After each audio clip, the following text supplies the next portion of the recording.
Well, Don, the Democrats issued their report on Benghazi yesterday, and the Republicans did it today. My question is, who really cares? I'm Dan Perkins. On the contrary, Dan, I think Americans should care. If nothing else, it says a lot about Hillary Clinton.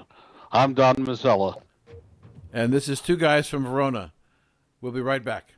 It's time for Two Guys from Verona. Each week, you will hear from Dan Perkins, a financial expert, a regular columnist for the Hill website, and best-selling author, and Don Mazzella, a veteran journalist, author, and radio host talking about things that concern you politically, financially, and socially.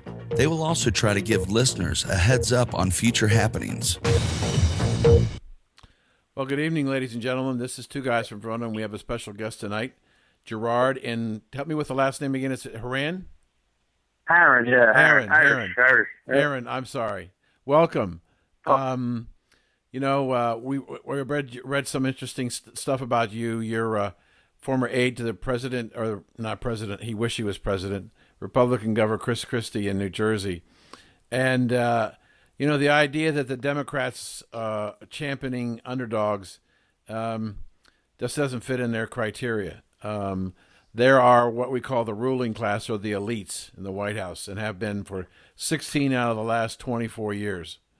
They own TV, they own movies, they own the media, they own the newspapers. So my question to you is, what chance do we have as Republicans and conservatives to save the country? None. None whatsoever. Republicans as a party can't win cities, and so therefore they can't win national elections. If you look at statewide elections, you look at municipal elections, overwhelmingly the Republicans win those. They handle local government extremely well, but they can't win cities. 93% of every major metropolis in the United States of America votes Democrat. So there you go. It's nationwide gerrymandering, if you will. But that being said, I mean, the downfall of the Republican Party and the bickering and the infighting has been very, very public. But what people aren't paying attention to, and it's been just as obvious to me, is that the Democratic Party is clearly falling apart too. The Democratic Party of the '60s, the peace and love, hate Ashfield, the hippies, and these guys, these anti-government guys, they're statists now. It's really not Republicans and Democrats anymore. It's really not liberals and conservatives. The battle lines are being drawn as globalists and populists. It's people that want control of their own lives, and then there's people that want to give away their freedoms to a centralized bureaucracy, man. So let me ask you a question. The vote last week in England about exiting the EU, the commentary that came out of that election that was so surprised the elites and the elected politicians is how angry the middle country and middle class were, and that they rose up against the elites and the leadership. And if you I listened to the commentary last week on the BBC, and I closed my eyes and listened to the rhetoric that was being talked about on the program, and it sounds an awful lot like what's coming out of Mr. Trump's mouth, and how a lot of the people who were supporting Bernie Sanders are fed up with what's going on, and they want to change. Is that change, that nationalism, that it seems to be a growing number of people who support Mr. Trump? Is that a false hope, you think? I think that it's a good thing for the future. But I also think that what happened immediately, here we are, United States of America, a week before the 4th of July, condemning a country for wanting its own independence. Every person that could get on television, every person that could get in front of a microphone was talking about how the only people that voted to exit the EU, they were dumb, they were old, they were out of touch. 73% of the voters didn't have a college education, and on and on and on. And it was immediate. It was an immediate smear campaign. It was ad hominem attacks immediately. The idea that, you should have to pay fines to some appointed bureaucracy 3,000 miles away from your home, it is somehow now you're the bad guy. You're crazy. You're xenophobic. You're racist. I mean, it's insanity. It's pure insanity. I think what's happened, though, is that we might have hit critical mass as far as people caring about these labels. The idea that, you can't argue against this because then you're an it of one way or another. You're the boogeyman. You're a racist. You're a xenophobe. And now I just think enough people have been falsely accused that it's ringing hollow and they don't care. And then when they actually have to defend their platforms, when they have to defend their ideas, it's a tough defense, man. Oh, I agree. I think that what happened, I was interested to see on Saturday a report where it was quoted in the Daily Mirror in England, in London, that the elites, and that was the word they used, the elites were trying to get the parliament to overturn the results of the election. They wanted the 1,450 ministers of parliament to override the 70-some million people who voted in the country. They clearly do not understand that the electorate has spoken, and they don't want any more what they're talking about. And the irony is that what happened yesterday was that Angela Merkel and the Prime Minister of France have developed a plan that would require the EU members to surrender all of their military and their economic controls to the European Central Government in Brussels. Yeah, I read that. I read that, and I'm like, yeah, that's. Didn't we see this movie? Didn't we see this movie with Germany wanting the rest of Europe to surrender?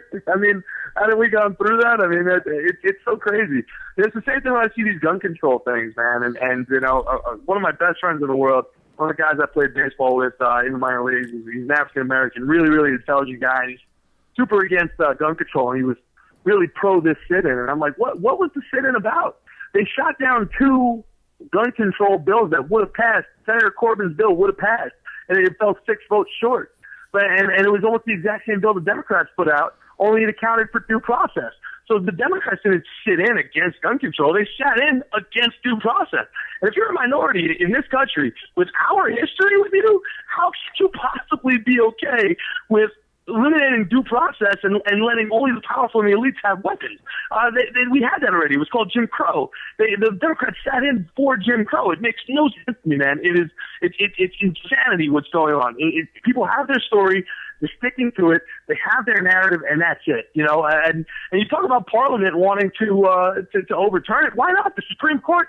I forget his name off the top of my head, but the Republican governor from Virginia who got caught with his wife's $250,000 a year no-show job, corrupt up the yin-yang. The Supreme Court overturns the ruling because they said, and it's almost verbatim, that under this guise, every politician will be held accountable because this is it. This is how they do business. So, wait a minute. Did the Supreme Court just legalize corruption? Or did it actually just legalize corruption? Makes absolutely no sense to me whatsoever what's happening. Well, I'd like to disagree a little bit on that. I happen to agree with the Supreme Court on that issue. But Gerald, Gerard, let me go back and ask you a question. You're from New Jersey. You work with Governor Christie. Here in New Jersey, I just saw a poll that makes Donald Trump surprisingly strong in one of the reddest states in the union. Why is that? Well, one more time, I'm sorry? Why is it that Donald Trump is running so strong here in New Jersey? Surprisingly strong, if the polls that I've seen in the past hour are true. Well, for two reasons. One, everybody here in New York and New Jersey both know that Hillary Clinton is a reptilian, from outer space here to rule us for our overlords. No, but honestly, I think it's not so much pro-Trump as it is anti-Hillary. Everybody in this area is anti-Hillary. We know that she's just 100% pander. She'll do anything to get elected. And as far as Donald Trump's popularity, and being a Republican in such a blue state, he's kind of Republican. You know what I mean? He's a recent Republican. He's as liberal as you could possibly get, and be the nominee from the Republican Party, which is not necessarily a bad thing. Well, you have a very good topic in discussing this. As Dan points out, the top 20, I think it's 20 cities, have been controlled by the Democrats for long periods of time. Yet they still fail their students. They still fail in terms of making their citizens better. Why do you think that's the case? I think that they have sold a promise that just doesn't exist. I think that Johnson, when he supported the civil rights bill, and when the Republicans in the 70s and 80s they ignored the growing population of minorities. Whether they actually ignored them or not is a whole other debate. But they lost the marketing battle. They lost the marketing battle for sure. And now you have populations of cities. We're more urbanized than ever before. There's more people living in cities than there ever have been before. And you have a high concentration of young people. You have a high concentration of minorities. You have a high concentration of your liberal elite. So you're not going to find, for whatever reason, and the demographics seem to be that your more conservative person that works in a city does not reside there. I see it in Philadelphia. I see it in New York. I see it in Boston. Especially when I'm doing shows, people will work in the city and then they'll live elsewhere. So Bergen County, New Jersey, is pretty much red across the board, and almost that entire county commutes to work in New York City every day. They're not voting in New York City. You understand? So, the commuter that works at a place, they end up leaving, and those votes, the people that end up staying, a lot of those people that end up staying, they don't vote food out of their own mouth. You have government subsidized housing, you have government subsidized food, you have plans for this, right? You got a lot of public employees that do a great job for their cause of hiring people, of holding their job over their head when they vote. They make every teacher in the world feel like, if they don't come out and vote in droves for this candidate, then somehow they're all going to lose their jobs. We know it's not true. Well, we've got about 2 minutes left. Let me ask you a question about your former employer, or Mr. Christie. Do you think that he's posturing for, if Trump wins, to become Attorney General? Absolutely. I don't have any doubt in my mind about that. I don't have any inside information. I don't want to act like I do, but that's the obvious ploy. What saddens me about the whole situation is he's not the hawk that he showed in Iowa. He's not this neoconservative. I mean, the thing that he's done in New Jersey that he should be most proud of was his ability to reach across the aisle and work with his enemies, to work with Cory Booker to bring back Newark. I mean, he did great things for the city of Newark, and he might have gotten 6 votes in the entire city. He had Barack Obama come in and help with Sandy. He put his people before politics, and this is something that he should have ran on. It's something that Kasich ended up getting a lot of traction on, and I think Christie could have been a stronger candidate than that. But he just he got some bad advice, and he took the wrong route, in my opinion. His legacy is one of nonpartisan politics, and that's what he should have run on. He's not this far right neocon that he displayed himself as. Good, Don, you got the last question. Now that you left the administration, what are you going to do? What's the next step in your life? Well, I'm a comedian in New York City, man. I do comedy in New York. I travel. I'm opening for Bob Levy in Atlantic City on the 2nd and 3rd here on July 4th weekend down in Caesars. So if any of you guys want to come down and check me out, if they mention the show, I'll buy them a drink. I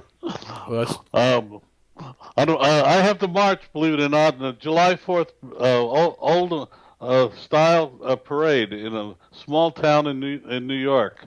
Yeah. I don't know. I don't know what Dan's doing, but it's a good point. Yeah. You're probably going to see your grandson, right? Your grandchildren. So, Gerard, thank you for spending your time with you. I'm glad your phone held up, and we'll talk again soon. Yeah, this was a lot of fun, guys. I appreciate you having me on, and let's do it again. Thank you. Go Liberty. So, right, have a good one. This is Dan Perkins.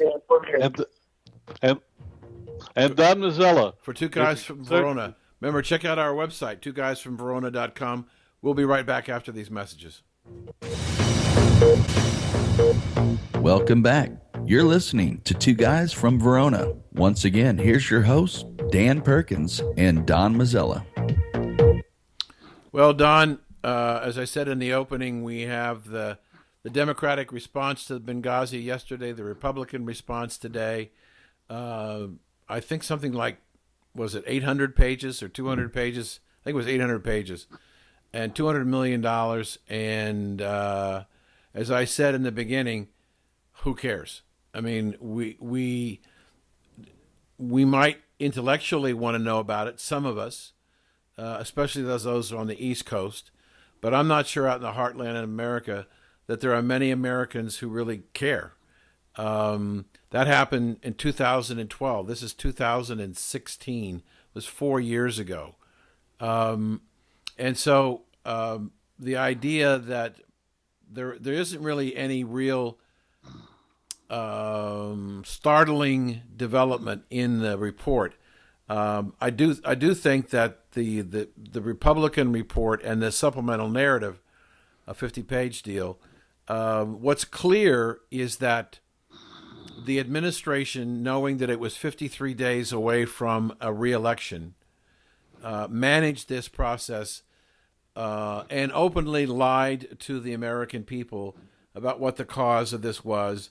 Hillary Clinton, who wanted to make Libya the cornerstone of her legacy of Secretary of State, absolutely blew it. And even the president, in a recent interview with Chris Wallace, said that perhaps the greatest mistake in his administration was in Libya when they didn't have any idea who was going to take over after they got rid of Gaddafi. And they had to get rid of Gaddafi because Mrs. Clinton wanted Gaddafi out. Even though he had no weapons of mass destruction any longer, she wanted regime change, just the way she wanted it in other parts of the Middle East, and was the person who was pressing the president. So when the disaster came, you could see in the testimony and the transcript of what was going on, excuse me, in the report, that they clearly spent more time worried about how are they going to control this situation because of the election, and how are they going to try and control it to create a positive legacy for Mrs. Clinton should she decide to run for president. And they cared very little about the Americans that were killed. I still think that the most damaging part, and if I were a Republican strategist, which I'm not, in the fall campaign I would be running a commercial of Mrs. Clinton standing over the caskets of the 4 dead Americans with a caption, "She lied to them. She lied to their parents. Is she going to lie to you?" And I just think that it's just further evidence that we all knew that she's a national security risk because of all her dealings with the Clinton Foundation. And at the same time, she doesn't make good decisions. Don? Well, I thought you would also discuss the fact, and I think you're right, that you feel that this election will be really decided on the economy and jobs. And you've been hammering at that, and I think you're right. It's interesting. What I thought was really damaging was that there is an email from Clinton to her daughter on the day of the events saying that it was terrorists, yet she persisted in the idea that this was a spontaneous reaction to that ridiculous video. Hillary Clinton has a habit of lying, and really? This report... Well, you know, you know me, I don't lightly say things like that. Right. But if you read that report, as I managed to do in the last couple of hours, as much as available, as much as I could, you're seeing here a whole group of people that weren't worried about the effect in terms of America's foreign policy, but worried about how it would look to the American people. And when you start doing that, you start to say, wait a second, what are you more interested in, this country or saving your own behind? And in Mrs. Clinton case, we know that that's the case with President Obama, and I think it's with this one. In this case, Mrs. Clinton. I'm going to make just one more point.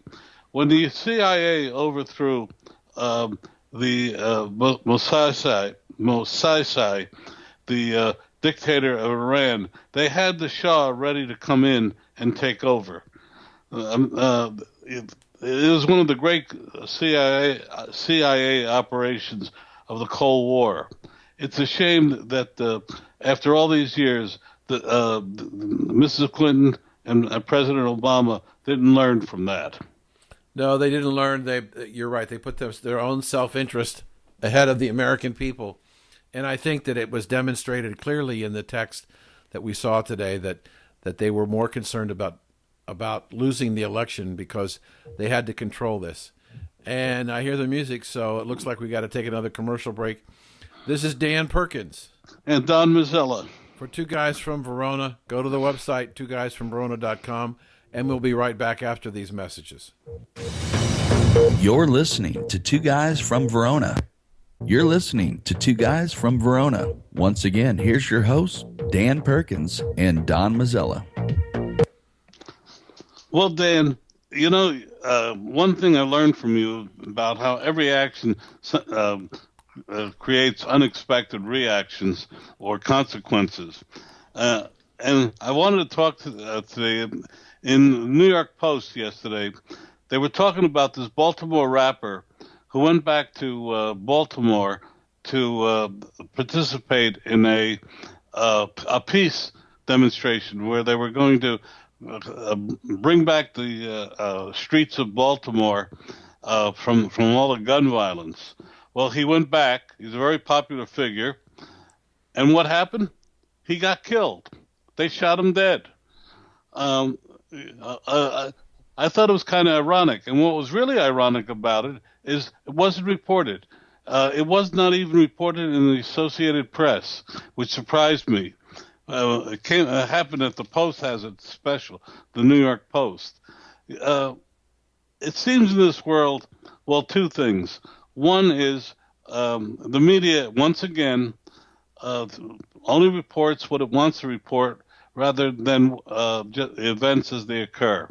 And two, is it ironic? You go back to participate in a march to help quiet the streets of your hometown, and you get killed.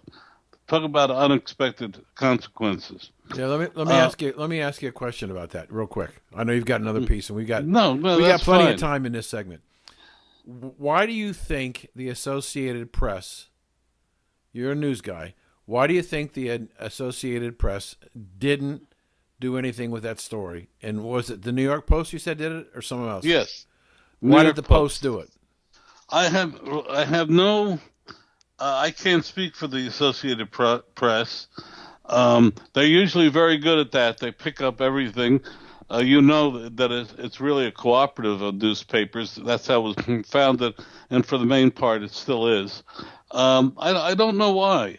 When I saw the story on Monday morning, I was just so surprised, and I started looking around at various. I even went to the Baltimore Sun, which covered the story, obviously, but it was in the back page because I think the lead of this world are really smarting from the fact that everything they say, how they can get lead a better life and everything, isn't really happening. It's certainly not happening in Baltimore. If you read this and other things, it's just not a story that they want widely disseminated.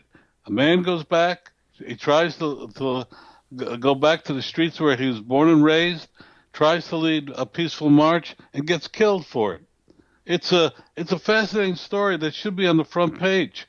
It's especially when what did we have 6 months ago? We had or more.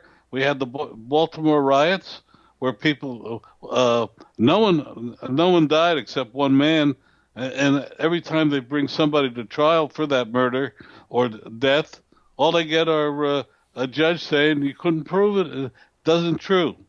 It really shocked me, and I pulled it out of the newspaper, and I said if we had time, I'd like to discuss it in the context. But the other thing that's happened about 25 years ago, colleges adopted a policy. They realized that women were not getting tenure as much as men, and one of the reasons they identified was because women had babies. And so what did they do? They extended the tenure track from 6 years to 7 years. Now, 25 years later, they've done a study. And you know what they found? That one extra year actually increased the number of men who got tenure versus women, because it gave men an extra year to do whatever was necessary to get tenure, and women, and they could get, by the way, get the extra year by saying I'm the new parent or a parent, and women are too. But what they fail to realize is women have to take care of babies, and men usually don't have to. And so what's happened? The number of men versus women has actually increased by 27% over the previous figures. Unintended consequences, yes. When you try to do something, and in fact, until the study, which is not widely circulated, I happen to hear about it very by someone, one of my sources, really shows that if you try to do, as you say, be politically correct, the answer be you may actually harm the people you're trying to help. Yep. Your comments? Yeah, I think that's what we saw last week in the vote, is that the politically correct people and the elites were absolutely angry, virtually angry, that the fact that the middle class would throw out this opportunity to become part of the European Union and stay in, and that they were so angry that they wanted to go to Parliament and have Parliament overturn the vote of the people. And the last time I looked, Parliament was a representation of the people.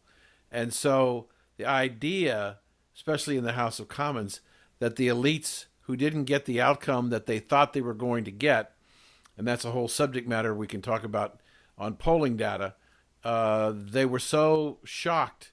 And yet anybody who listened to the rhetoric and the discussions and the interviews during the monitoring of the ballots on election night, you could hear the same type of things going on, and in the United States. But it's also happening in Germany, and it's happening in France and Italy and Spain and Portugal and Switzerland.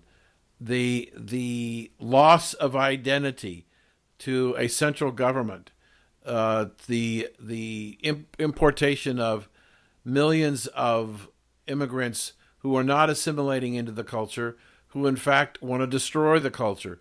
All of these things are going on in the world, and up until last week, in many cases, the elites had control, and including our country. And now the concern that the elites are going to have in the United States is the attitude of the British going to come to the United States. Is, as they promoted in their newspapers and television and radio and banners on billboards and posts, those people who wanted to exit said that June 24th will be Independence Day for Britain. And I think that you could make the same guess that posters might be coming up about November the 8th being a new Independence Day in the United States. And I suspect there's a lot of people in the elite class who are becoming more and more nervous about what's going on.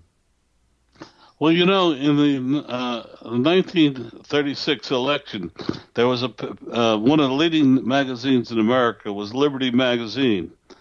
And the week before the election, predicted that Franklin Roosevelt would go down to a resounding defeat and not be reelected.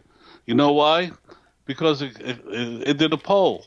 But and who did it poll? People with telephones. Well, in those days, there was either a party line or you didn't have a telephone, or very few individual. And Liberty magazine went out of business the following year after that gaffe. It's a very famous story. And by the way, it's the reason that Gallup got into it, because this was his first year, and he accurately predicted Roosevelt's victory. What I've been saying all along, and I believe it's true, right now I believe that Donald Trump is really, if not leading, even with the Hillary Clinton, because the poll data, and in fact, as I was saying to our guests, the data from here in New Jersey, which is one of the reddest of red states, indicates that Donald Trump is holding his own against her. And believe me, the English results has really rattled the Clinton camp. I would think so. I would think that the idea that the working class, the people who have been the most affected, and I think it's the ramification. That right now we have in the vote in England. One of the big surprises is that the unions went against the government. The unions wanted to get out, and we have a situation here in the United States where a third of blue-collar workers are out of work in this country. A third of the labor force is out of work, not working, and depending upon the government to survive. And I think that there's more and more of this. We're talking about 7.5 years of no progress. In fact, regression. And I look at it and say, wow, there's something going on here. And when I saw what happened last week, I began to think about, wait a minute, maybe there's a possibility, because the rhetoric is exactly the same. The concerns, the wishes, the desires, the fear, the anger that I heard in Britain has been prevalent in the United States. And I think that creates a significant opportunity for change, and the intended consequences of this change is to get rid of the political correctness. And we're out of time at the moment, so we need to take another break. This is Dan Perkins. And Don Mazzella. For Two Guys from Verona. Go to the website, twoguysfromverona.com. Remember, if it's important to you, it's important to us. We'll be right back. You're listening to Two Guys from Verona.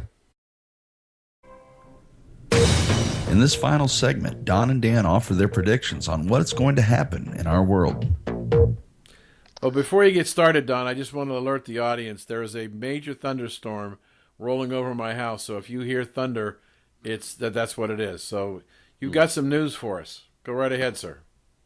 Well, it's a prediction. It's based on three things.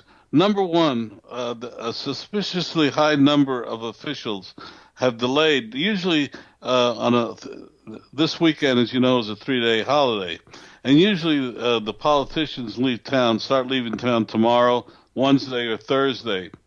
But the interesting thing is that the private planes, etc., for a lot of officials, are now being gassed up for Friday and even Saturday. It's interesting. That's number one. That's a sign that something's brewing. Traditionally, if you want to dump bad news or news that is not going to sit well with the American people, the time to do it is the Friday before a long weekend like July 4th. Third thing is that the Hillary Clinton camp thinks the best thing to do is whatever thing that's bad about the emails should come out sooner rather than later. I don't know if you saw it, but another batch of emails came out again yesterday, and more are going to come out. And I think they're not leaking. Their publication, some of the worst ones are going to come out later on. Plus, John Crudell, who I think is one of the best reporters going, who works for the New York Post, today dropped a bombshell of a story about Foster, the close friend of the Clintons who committed suicide Vince years Foster. ago. Yes. Vince Foster. Okay.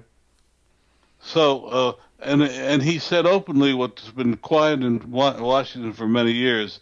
He said in effect that Hillary Clinton had a long-time affair with him, and that she delayed six days before telling her husband about the quote suicide note from Foster.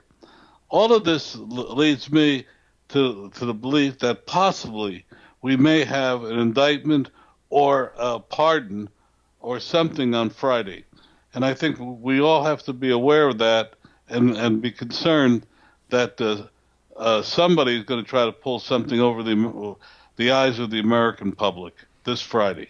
So do you really believe that the mainstream media, if there is an indictment of Hillary, even though it's the 4th of July long weekend, and I would think that would be a terrible time to indict her, but that's one person's opinion. But if they're going to indict her on or announce an indictment on Friday, do you think that the mainstream media can walk away from that story?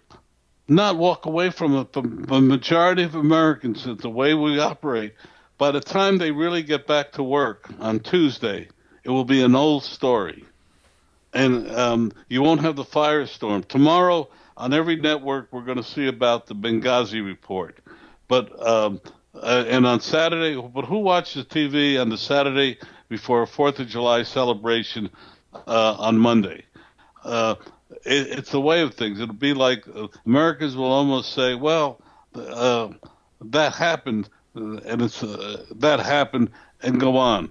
But if you drop that, let's say tomorrow morning, the Americans would have 2 days to be saturated with all the coverage. I'm not saying they'll ignore it. In fact, they may even play it wall to wall. But the answer, the audience won't be listening. If you look at the numbers for all of these programs on Saturday and Sunday compared to the rest of the week on the news, Fox, etc., and if you see the players that are on, you know that most Americans ignore the news on a weekend, particularly one like this. But you know, I hear what you're saying, and I understand what you're saying. And you're the news guy. I'm not the news guy. But I got to believe the indictment of the first woman potentially winning the nomination for a major party in the United States for president of the United States is probably one of the biggest stories in decades in the United States. And I just don't know how they bury it. Well, what I think they might announce is that they're going to the grand jury. I don't think they'll go. They haven't brought it before the grand jury yet. Okay. I think perhaps the thing that they will say is we're going to the grand jury, which by and of itself would even be a big story. Yeah, go ahead. I'm sorry. Or President Obama is giving her blanket pardon. Well, I can tell you that the last report that I saw on Drudge was that she had not had an interview with Comey or the representatives of either Justice or the FBI. Now, I don't know how that's a current story, but I don't know how old the story is in and of itself. So it's going to be an interesting 4th of July weekend. I need to take the last couple of minutes here and just talk a little bit about what's been happening in the markets. One of the most important things, and I guess there's a smile on my face that nobody can see.